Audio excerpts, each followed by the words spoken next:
Hi, I'm Scott Robinson, Director of the REIT Center at NYU's SPS Schack Institute of Real Estate. I am fortunate to be co-hosting the 7-part REIT leadership series with my friend and industry colleague, Robin Panovka.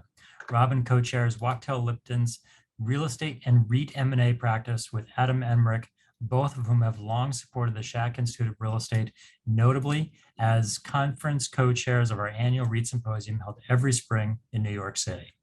For more than 50 years, the Schack Institute has been at the forefront of real estate education, guiding over 700 matriculated students annually through numerous non-credit and degree programs, including a Bachelor of Science in Real Estate, Real Estate, MS Development, and MS Construction Management. This REIT Leadership Series was designed to bring our students and numerous stakeholders into a direct conversation with some of the folks shaping our industry today, including Jay Brown of Crown Castle International, Tom Bartlett of American Tower, Aaron Block of Metaprop, Eric Bolton, Mid-America Apartment Communities, Stuart Tanz, Retail Opportunity Investments, Tammy Jones, Basis Investment Group, and Mike Landy, former CEO of Monmouth Real Estate Investment Corp. Importantly, I want to thank the many NYU Schack students who participated in this series and leaned in to prepare accompanying research around the conversations, including Ivan Chen, Emma Dannhausen-Brun, Sam Penny, Jacob Bernstein, Ross Hewitt, and Cameron Spiller. Thank you. The topics of conversation among the CEOs in this leadership series are generally focused on each individual company's strategy, but I hope you'll see that they can also be categorized into major themes such as digital infrastructure, leadership, M&A, and specific industry trends. I hope you find these conversations and the related research memos informative, and I look forward to exploring these topics with you further on social media in the coming months. Thanks, Tom, for donating your time with us today. This is a part of what we're calling the REIT CEO Speaker Series. It's the brainchild of Robin and Adam after the REIT Symposium. We wanted to create a bit of a long tail engagement for our students. So we selected a number of CEOs to catch up with on one-on-one to do a little bit deeper dive conversation in their industry segments and their business specifically. So appreciate your time today. Absolutely. Maybe with that, Robin, I'll hand it over to you. Great. Thanks, Scott. Tom, it is a real pleasure to welcome you to our speaker series. We've distributed to the students a bio and materials on the company, so everyone's got a lot of background on you, but just 2 seconds. Tom is the president and CEO of American Tower, the biggest tower company in the world, with about 220,000 towers and other communications assets in 25 countries and an enterprise value of about 160 billion, making it one of the biggest REITs in the world today. We're thrilled to have Tom with us for many reasons, but among them is many of our students are well-versed in traditional real estate, right? Sitting here in Manhattan, and it's pretty clear the world is heading your way, Tom.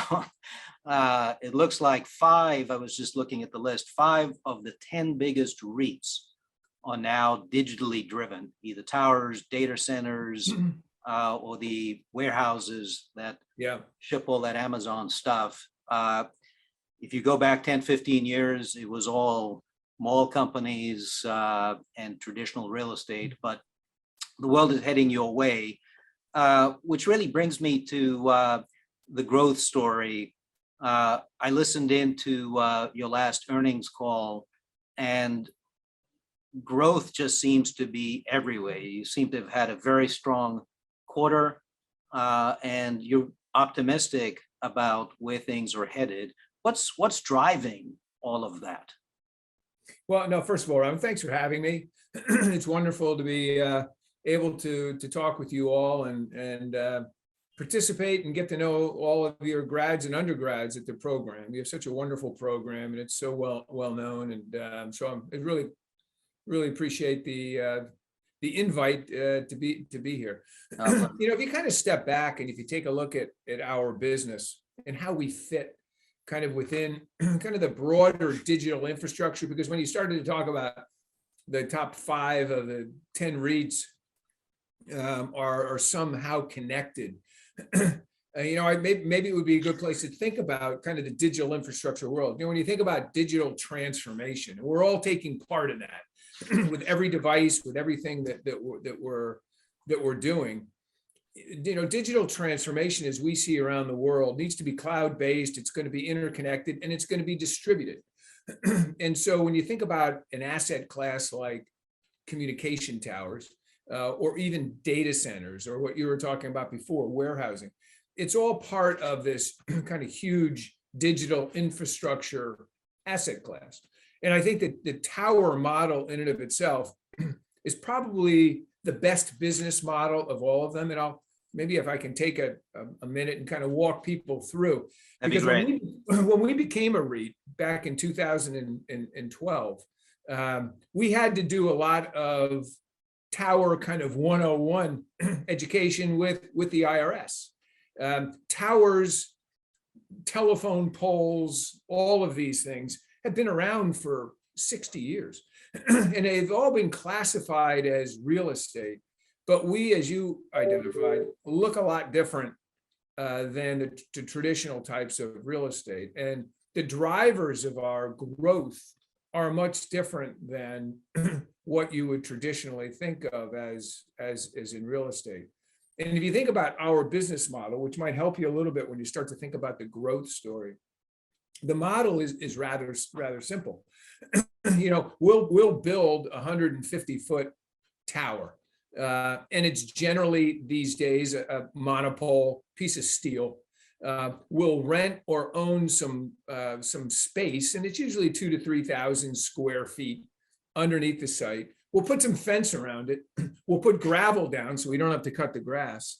And that's our expense. We'll have fiber, some type of communications medium coming into the site. But then everything really else that happens at the site is at our customer's expense. And so if you have a favorite tower near your home that you may pass all the time, the next time, take a look at it, because every time you see a platform on that tower, that represents a different customer. And so on average, we have in the United States just over 2 customers per tower. But every time a customer comes on, there's no incremental expense that we have to spend. So to kind of put that in context, in the United States, a tower might cost us $300,000, right? And on average, a monthly rental for our customers is probably in the $2,000 to $3,000 range to come onto it. And so we've spent $300,000. We'll probably spend about $1,000 a month for the land itself. And so you look at it for that first customer, they're spending with us kind of 30 to 40 grand on a $300,000 investment with us. So it's quite a good payback, and it's kind of a single digit NOI. But then when you bring on that second tenant, all of a sudden that margin drops right down to the bottom line. And that's why our margins are so high. I mean, our gross margins are in north of 70%, which is a pretty cool place to be. And part of our growth story is not just in the United States, but it's also global. Because when you think about who are our initial customers, they're the wireless providers. So the Verizons, AT&Ts, T-Mobile. Now we have probably in the United States in our tower business about 2,000 customers. The Coast Guard is a big user of our real estate, but we also have a lot of local smaller players, small wireless companies that are participating in it. And they're spending, the big 3 carriers are spending in the United States upwards of $35 billion on their networks every year. And so they're investing, 15% of their revenue, if you will, into the network. And that's driving the growth of our business. And why are they investing so much into their business? It's because the people on this call are just using so much of their wireless devices. And it's kind of interesting when you think about it, just a few years ago, we were probably using an order of about 3 to 4 gig per month. Today, if you actually looked at it, now we have all-inclusive plans that we have in place with Verizon, T-Mobile, and AT&T. We're probably using about 20 gig. So, 4 to 5 times what we were just using a few years ago. And those numbers are going to go up to 50 to 60 gig over the next 3 to 5 years.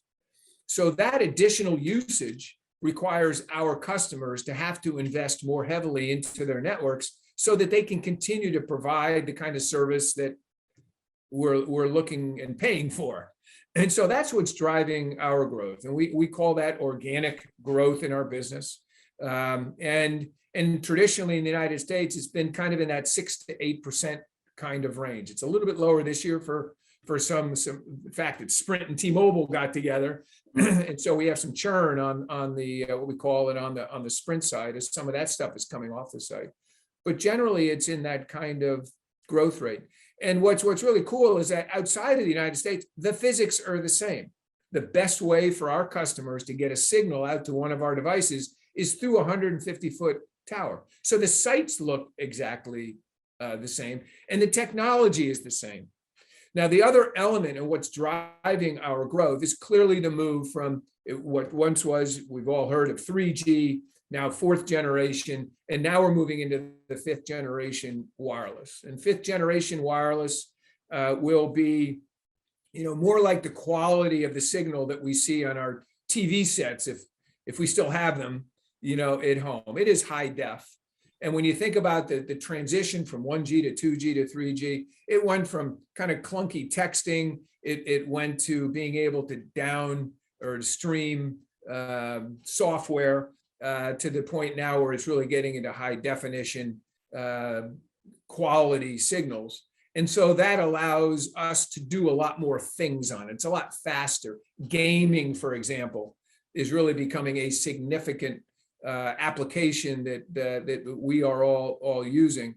And 5G will just continue to promote that. It's going to be faster, it's lower latency, so the time it takes to go from the handset to the end user itself is reducing. And so that again allows for things like autonomous vehicles, to the extent to an even further extreme. So all of these items really, Robin, are fueling the growth in our business. And over the last 18 months, the carriers actually started to run out of what they call spectrum. And spectrum is that invisible stream that allows a bit to go from the tower antenna out to our device. And so the carriers need that spectrum to be able to propagate signals. And so they recently spent upwards of about $80 billion in the United States on 5G spectrum. And so they now have to put that to work. They have to monetize that. They just spent a boatload of money. So they're very active in terms of rolling out that 5G spectrum. So our growth is a function of their spend. Their spend is a function of utilizing new tools like this new spectrum, deploying 5G technology, and meeting the growing demand of how we're using each and every one of the devices that we're using. So they're investing heavily around the globe, while carriers in the United States are probably spending in the $35 billion. There's probably another $15 to $20 billion that are being spent in the key markets that we're in around the United States, and so, or around the world. So we're enjoying, probably $50 to $60 billion of spend from our customers across those 220,000 communication sites. So that's a fascinating introduction and raises a lot of questions. The first one that comes to mind to me is, when you have a story this good, why aren't lots of people crowding in? Why aren't tons of people trying to build towers? And why don't the carriers just cut you out and build their own towers? Well, keep in mind that the way this industry started was when our customers who built all those, and I built a lot of sites when I was at Verizon or Bartlett at the time, they realized that they weren't strategic to them as they once were. So the way this industry grew up, as you may recall, there were two wireless companies in the market. This goes back into the 80s and into the early 90s. And when there are two companies like that, they really kept a stronghold on those sites that they built. Because of the zoning, the sites themselves are exclusive, and it's a huge barrier to entry. So once we put a site in with a longitude and a latitude, the founding fathers of that particular area, the planning boards aren't going to want another beautiful looking site like the one we just put in. And so there are very strict zoning laws and plans to really prevent, massive amounts of sites that are being put in place. So when the carriers, back in the day realized that their sites maybe weren't as strategic to them as they thought, they wanted to monetize them and reinvest that capital back into their networks. And so in the United States, most of the sites that we have, and we have 43,000 sites in the United States, there are about 150,000 overall. Most of them were acquired from the carriers themselves. So we did a big deal in just 4 or 5 years ago. We bought 10,000 sites from Verizon. We've bought sites from Sprint, from AT&T was really how we originally got started. So most of those sites are ones that have been acquired. But the beauty of kind of the business model is that exclusive piece of real estate. We're a neutral host, we're multi-service, multi-tenant, but we're able to leverage that moat, if you will, that we have. And if in fact we have a tower at a given location with 2 or 3 customers, keep in mind there are just 3 broad big carriers in the United States, you're not going to get somebody that's going to want to put a site 500 feet away, because they're not going to be able to attract the same level of customers that we already have on our base. And the contracts that we put in place are 10-year contracts. So if somebody tried to put in a site near ours, if in fact they could get it through the planning board, it would be very difficult for them to be able to lease up the customers that are already, taking up capacity on our existing site. How about other forms of technology or other transmission? One of your competitors, for example, is building small cells. Right. Is that a threat? Are you thinking about going into that business? Or if not, why not? We do have a number of small cell investments around the United States. We probably have 200 to 300 projects, if you will. The small cell technology is very much going to be part of the wireless toolkit, in terms of being able to leverage 5G and getting that signal out into the marketplace. It's going to be largely an urban type of a deployment. And it doesn't, from our perspective, doesn't necessarily have the same kind of multi-service, multi-customer types of attributes to it. So while I think it's going to be part of the system that the carriers are going to roll out, it just doesn't meet some of the financial thresholds that we have set for ourselves. And it's not, I don't see it as a threat as really as a compliment, because if you take a look at the urban markets, look at, your backyard in New York, you don't see a lot of 150-foot towers. You see a lot in Manhattan. Yeah. Right. And so, that's not really our bailiwick. Now we have rooftops and things like that. But we really don't have the same kind of threat from a small cell being deployed on, 50th and 3rd, as you would think. So, but we continue to invest in kind of small projects. But as I said, they're just not as financially viable as some of the other opportunities that we see out in the marketplace. So one of the opportunities you seized on is data centers with the CoreSite acquisition for the students. American Tower bought about a $10 billion acquisition of a data center REIT. Right. What's the theory there? Well, a couple of thoughts. If you think about what's happening in the wireline world, everything continues to move out to the edge. You look at the devices that we have in our hands. I mean, they're little computers, right? And so all of that compute is moving out further and further towards the customer, either on the enterprise location or as a consumer, even out to our homes.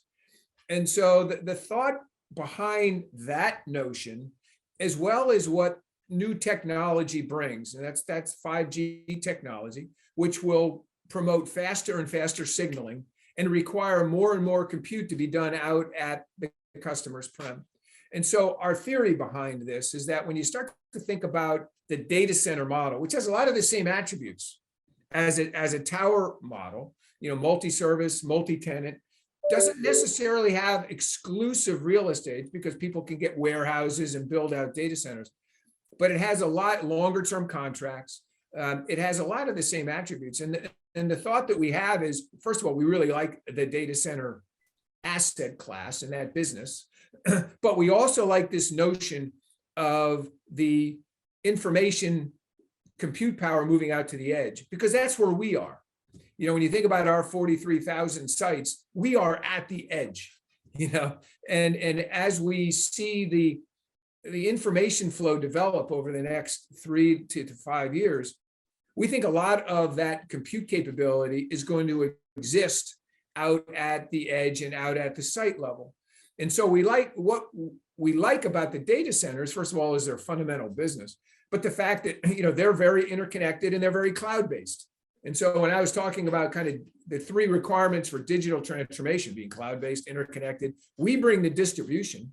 You know, we bring 200,000 sites around the world, over 40 of them in the United States. What they bring is that cloud connection as well as that interconnection. And so they've got, their customers are, you know, a lot of enterprise accounts, all of the network providers, and the 6 major cloud providers, Amazon and Microsoft and Google being kind of the 3 big ones. And so we are hopeful that to the extent that we can now match our enterprise or their enterprise capability and cloud connections and customer base with our sites, that we can be part of this huge move out to the edge and drive more and more leasing activity out to the edge, actually having power and racks and all those traditional types of data center assets out at our sites. It's not going to be all 43,000 of them, but we think that, you know, even if there are 3,000 to 5,000 of our sites in the United States that can look like mini data centers,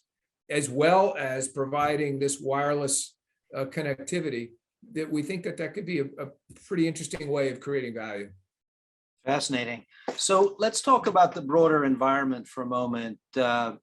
We've entered into kind of a new phase post-COVID where people are worrying a lot about inflation, higher interest rates, and the instability globally. And you're very global. Maybe let's start with that. You're in 25 countries. How worried are you about a deglobalizing world, given what's happening in Ukraine and other places? Well, you know, connectivity and communications is at the core of every strong economy. And in our international markets in particular, there's very little wireline capability. There are very few people that actually have a wireline connection. And so all of our customers and the governments are promoting it is to drive connectivity, is to drive wireless connectivity. So when you start to think about a world that, you know, half of it is in poverty and half of it is also not connected, there's a direct link there. So our governments and the regulatory environments that are in them, even in the United States, as you saw from the last infrastructure bill, there's a sizable amount of that infrastructure bill that's to improve the connectivity in rural parts of the country. You don't see that necessarily in New York or the Northeast, but there are many parts of the country that don't have connectivity, or their connectivity is very poor. So communications connectivity, being able to do mobile commerce, being able to do telehealth, you know, those are really applications and programs that are being supported by and in every market that we're in. So that's kind of a backdrop. And then when you start to take a look at, you know, some of the implications of some of the things that are going on, rising interest rates, inflation, we've tried to protect ourselves as much as we can. We have escalators in all of our contracts. In most of our international markets, they're CPI based. So, you know, down in Brazil, for example, this year, we're enjoying 5% growth just coming from inflation that's now hit in the contracts themselves. Similarly, over in Africa, we're enjoying high rates of growth coming from the escalators, the annual escalators that we've got in those contracts. So we've tried to protect ourselves. We're also triple net in many regards. We pass through a lot of our power and fuel costs. So when you start to think about, you know, markets like Africa, India, Asia, you know, the power grids are very poor. And so, you know, we have diesel generators. We're now moving to solar. We're moving to wind. And so we're able to pass through all of those costs to our customer. Another reason why kind of our margin performance is so strong. So we don't, for example, run the risk of, fuel prices going up to a significant level as they are today. So there are some inherent ways that we've been able to mitigate a lot of that risk. Rising interest rates, we have kind of fundamental policies in our business to have, 80% of our capital structure fixed, of our debt fixed. And so that provides us flexibility there as well. And to extend tenors, we try to extend our tenors to really match that 10-year leasing stream. And so we have tenors right now of 6 to 7 years. We've lowered the cost of borrowing, as you would expect, over the last 3 to 4 years. And we try to keep as much fixed as we possibly can. So there are a number of avenues that we're taking to try to mitigate the fundamental risk that we have in the business.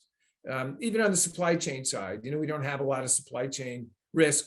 We will build, about 6,000 sites ourselves this year, which is kind of a historical run rate. So we're growing a lot in that way. And so we build sites for our customers, not on spec, but under contract.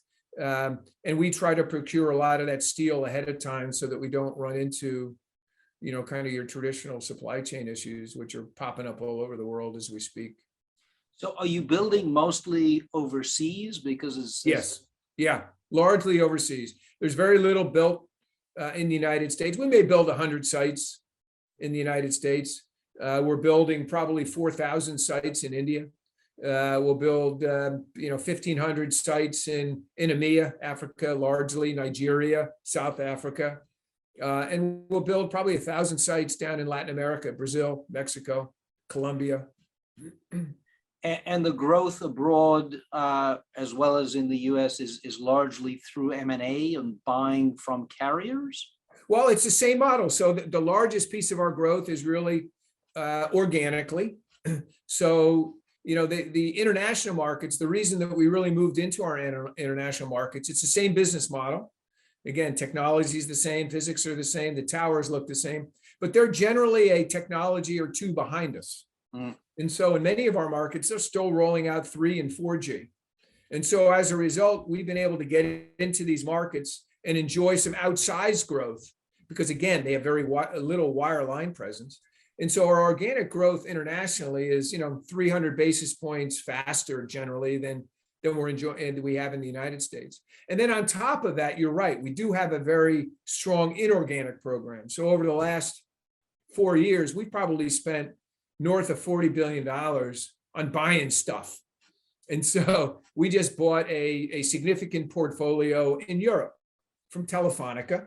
And it really gave us a beachhead, really gave us a massive amount of presence. We now have about $1 billion business in Europe where we can really start to enjoy the growth in that market as well. And so we've tried to position ourselves in those major democracies around the world and really enjoying the growth in those markets. I see Scott and Emma have joined for the Q&A portion. So no, Robin, thanks. I appreciate the conversation. Emma, fire away. All right, Emma. Hi, Tom. Thank you for that. I think I speak for the whole student body when I say we focus a lot on more traditional asset classes. So it's very insightful to hear about, these new asset classes that have come about in recent years and the drive and the need for them. I was wondering, we talk a lot about ESG in our classes, and especially over the last couple of years, if you could shed some more light in terms of what Towers is doing to implement that, and also in terms of the acquisition of core sites with these data centers sucking so much energy, how you guys are mitigating that. No, it's a great question. By the way, our investors ask me tons of questions on ESG. Our board asks me a ton of questions on ESG. And I do think that we have invested a lot in this whole area. And it's not just in the environmental area, it's also on the social area. And we've done an awful lot of, I think, things. It's a long journey, but even in the area of diversity and inclusion and making people really have a sense of belonging Our culture is obviously very important to us. I have a colleague who constantly reminds me that culture eats strategy for lunch. And so if we don't have a healthy foundation and healthy culture, it doesn't matter what we do.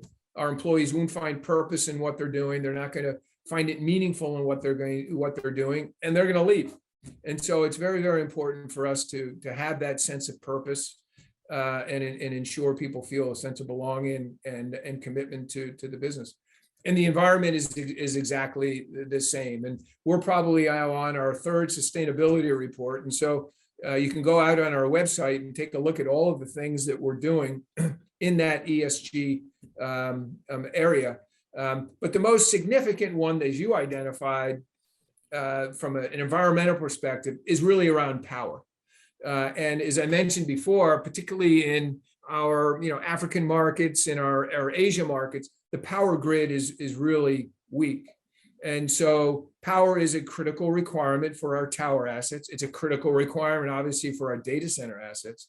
And so we continually are looking for, different sources of power, different sources of energy, renewable source of energy that we can bring into our sites. And we have signed up, like many have, with longer term science-based targets. We're committed to drop our fuel usage, if you will, or our gas emissions, if you will, by 40% over the next 10 years. And we've invested probably $200 to $300 million in alternative forms of energy as we speak. A lot of it's lithium ion.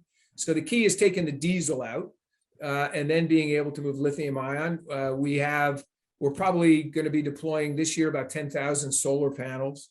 We actually have a wind turbine on being tested now on the sides of our towers themselves.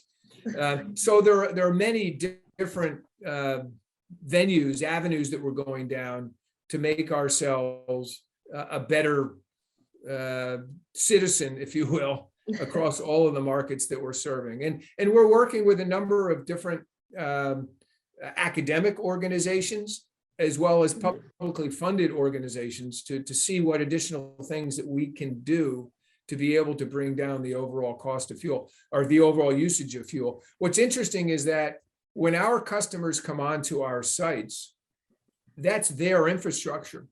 And so what's interesting is, in terms of the balance, it's working together with our customers to really make us less dependent on fossil fuels.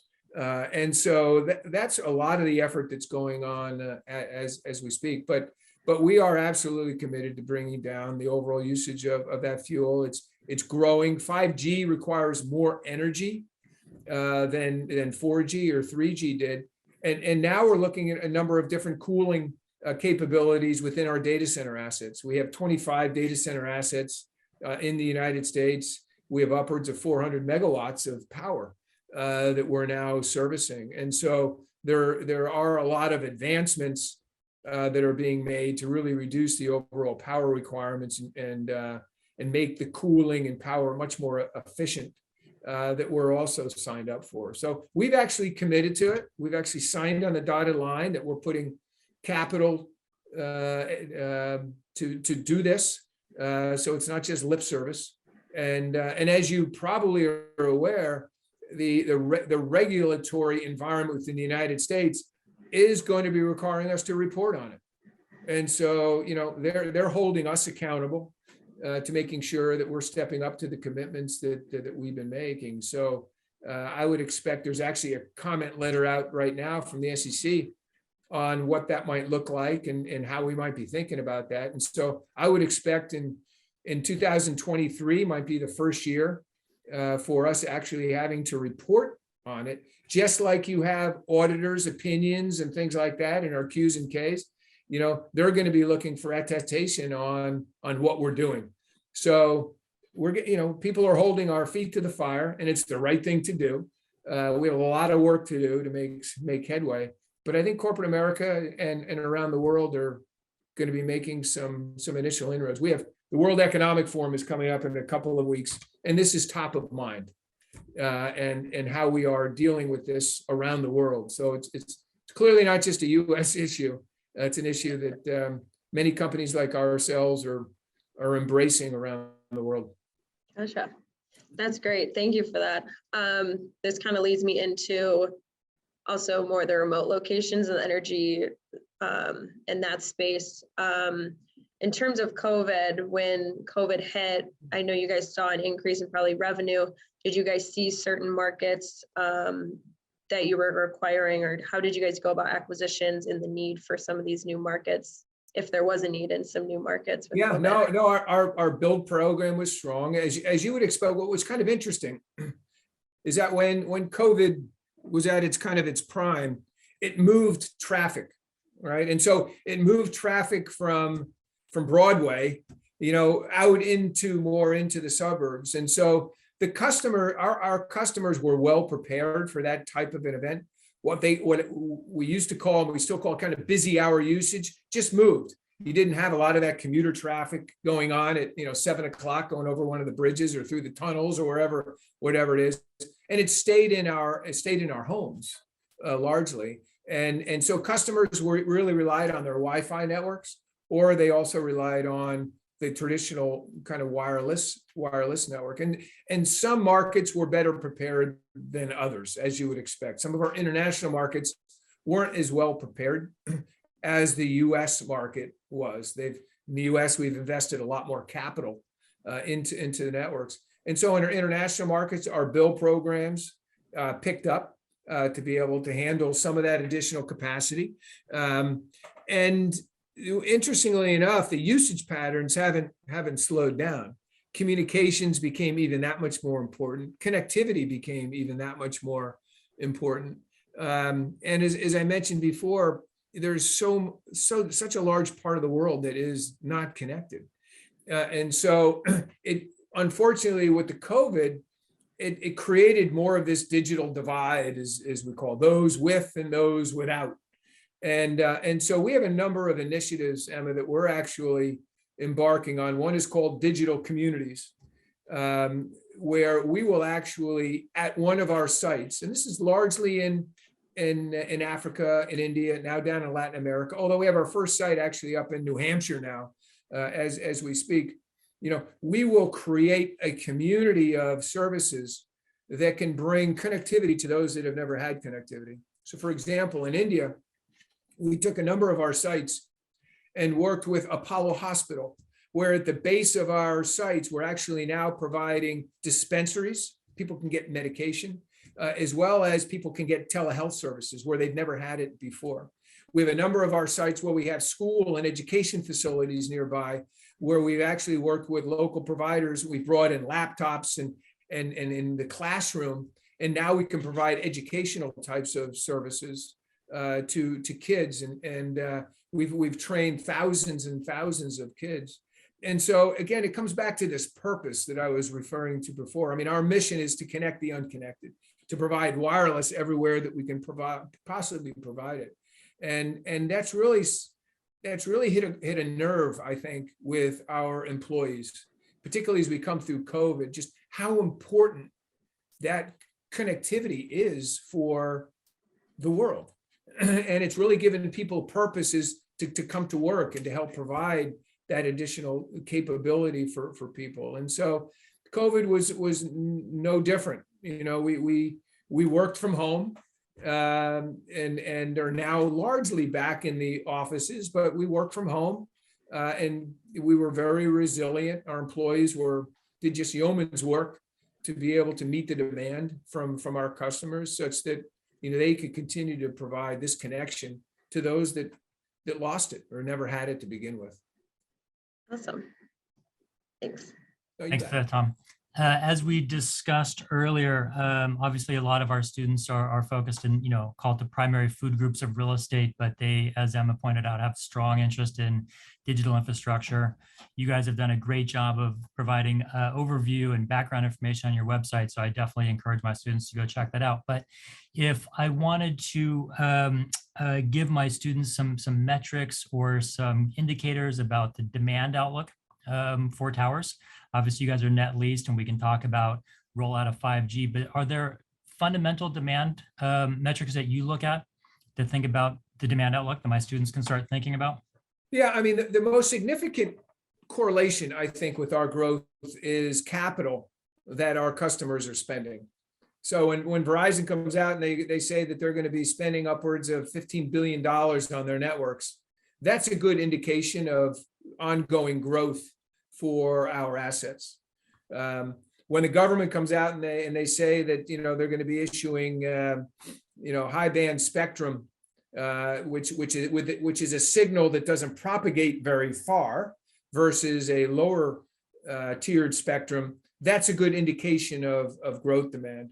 You know, when applications start to roll out, autonomous driving or AI, or, you know, anything with virtual reality, anything with artificial intelligence, you know, the use of IoT out at the customer prem, you know, those are good indicators of future demand, I think, Scott, and because it all comes down to usage, and that usage needs to be fueled with infrastructure to be able to support it. Otherwise, calls are going to drop, service quality is really going to be weak, or people are just not going to be able to get a connection, right? So we found that those are probably the best growth correlators for us around the world. It's really what the carriers are publicly saying, and then you know what we are also talking about on our earnings calls and looking at growth and what's feeding that growth are also, I think, good indicators of how at least we're looking at the world and what our outlook is and what our guidance is. That's great, fantastic. I appreciate that. I think we're probably getting close on time. Yes, we are. Tom, I love the way you wove in the corporate purpose, which is something we think a lot about. Connect the unconnected. Right. So it doesn't get any more important than that. No, I'm sold. And by the way, Robin, it's you know, it's important for wherever your students are looking to land to have that fundamental purpose, and not, it's not lip service. You know, companies are committed to it from the board on down to the first line employee. They're committing capital to it. There are metrics that are measuring it. You know, I think that's what makes great companies. And if companies aren't doing that, it probably doesn't have the value system that you're comfortable with. You know, and so this whole purpose around connectivity and our digital communities and how we're trying to take advantage of that and roll that out. We have 300 of these digital communities around the world. Our goal is over the next 3 years is to have 2,000, but candidly, we need 20,000 of these communities. And so we're looking for funding sources to help us roll out these communities and partners, because we can bring in the site and the power, but we need people on the street to be able to dispense, you know, medication, to be able to provide telehealth, you know, to be able to do local education, to teach English as a second language. So, you know, we need people at the local level. So we're largely doing it through partnerships. But that's the kind of thing that I think that really gets people energized, and you're really making a difference when you roll out these types of venues.